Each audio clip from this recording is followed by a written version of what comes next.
먼저 코로나19 소식입니다. 지난 휴일 이후 도내에서 모두 20명의 코로나19 확진자가 추가로 발생했습니다. 이번 추가 확진자들도 대부분 집단 감염 양상을 보였는데 도 방역당국은 역학조사를 통해 코로나19 확산을 최대한 저지하기 위해 노력 중입니다. 코로나 소식 박원기 기자가 전해드립니다. 휴일인 28일 이후 29일 오전까지 도내 코로나19 추가 확진자는 모두 20명입니다. 완주 제약업체 관련 확진자는 5명으로 자가격리 해제 전 검사에서 양성 반응을 보였습니다. 제약업체발 집단 감염이 잦아드는 모습이었지만 자가격리 해제 전에 확진 판정을 받아 우려가 현실이 됐습니다. 제약업체 관련 누적 확진자는 35명입니다. 특히 확진자 중 1명이 전주의 한 사우나를 다녀온 것으로 파악되면서 사우나발 집단 감염이 새롭게 추가될 수 있다는 불안감도 높습니다. 도 방역당국은 현재 같은 시간대 사우나를 이용한 시민들을 파악하고 있습니다. 이 사우나가 전주, 김제, 정읍, 완주, 경계 근방에 있습니다. 그래서 전주 시민뿐만 아니라 다른 시군 지역민들도 좀 사용하는 빈도가 높습니다. 그래서 도에서 안내 문자를 보내드리고 조금 검사 범위를 넓혀서.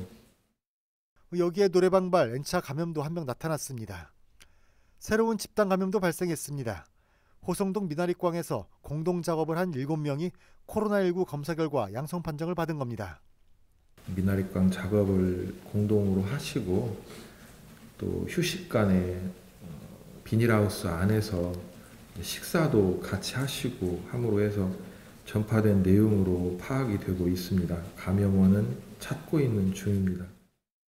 감염 경로를 알 수 없는 확진자도 4명이 발생해 가족 등 2명을 감염시켰는데 방역당국은 그 원인을 찾기 위해 역학조사에 공을 들이고 있습니다. 코로나 무증상자와 경증 환자가 사회 전반에 퍼져 있을 수 있는 만큼 방역수칙 준수가 강조됐습니다. 도 방역당국도 기본 방역수칙을 강화하고 나섰습니다. 출입자 명부관리를 강화하고 입장 인원과 사용 가능 인원을 게시토록 했습니다. 식당과 카페를 제외한 다른 모든 업종에서는 음식 섭취도 금지됩니다. 최근에는 실내 공간에서는 어떠한 경우에도 음식 섭취를 제한을 하는 내용으로 거리두기 방역수칙 내용이 변화가 있습니다. 그런 부분에 대해서 우리 도민들께서 이해를 해주시면 좋겠습니다.